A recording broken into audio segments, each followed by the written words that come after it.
Today, we will learn about how to apply formatting effects in presentation. Formatting means changing the appearance of text.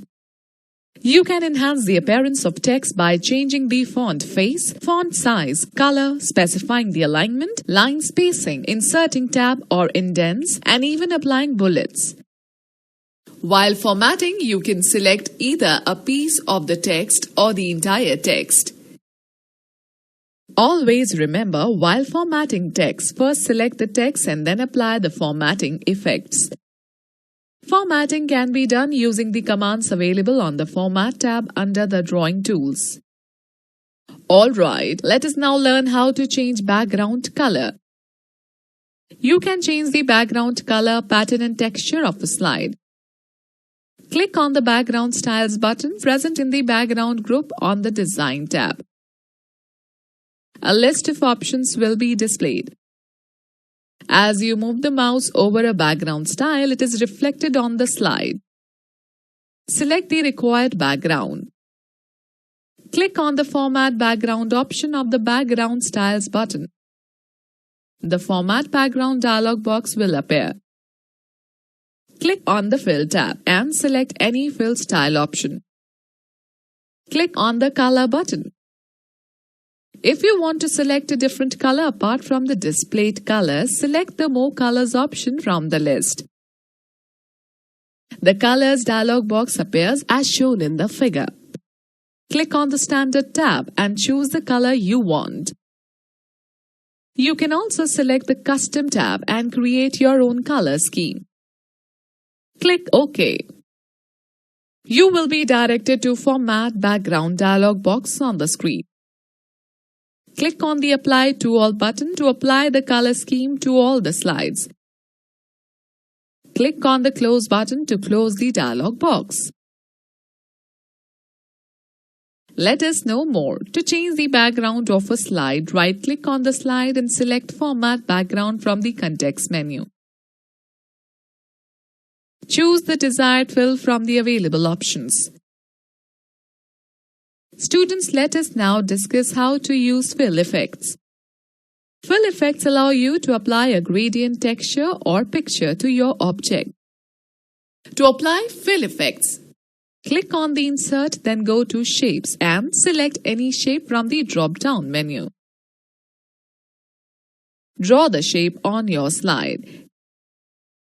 Click on the Shape Fill button in the Drawing group on the Home tab.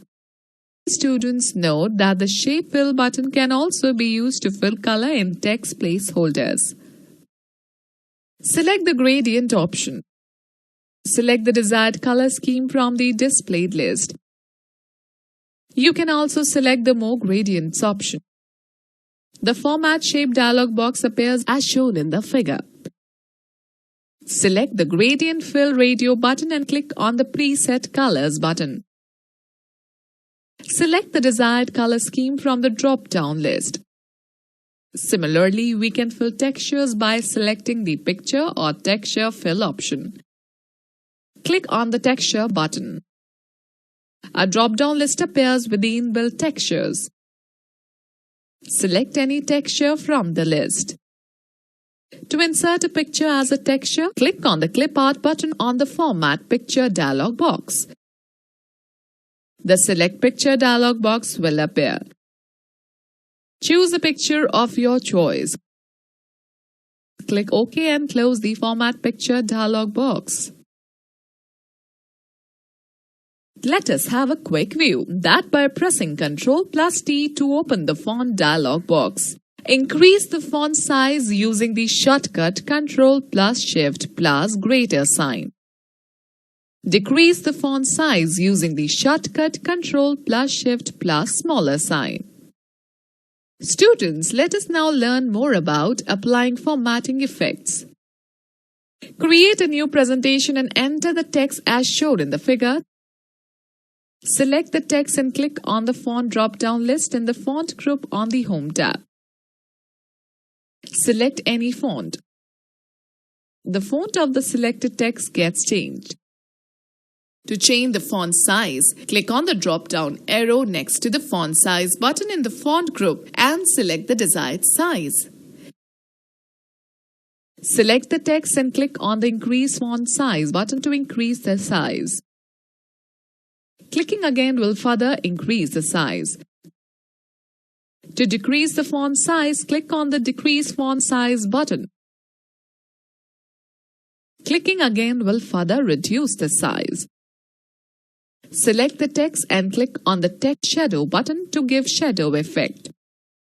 To remove the shadow effect, click again on the Text Shadow button. To apply formatting style to the text, click on the button for applying bold, italic or underline effects respectively. To apply the formatted text effect to another selection, select the text and click on the Format Painter button in the clipboard group on the Home tab. Hold down the mouse and drag over the text on which you want to apply the formatting effects and release the mouse button. Students, let me share some interesting tips with you. To apply the formatted text effect to multiple lines, double-click on the Format Painter button in the clipboard group on the Home tab. When you select the text, a small formatting toolbar appears next to the selected text. Most of the buttons in the font group are toggle, on or off buttons. Now, let us learn an important feature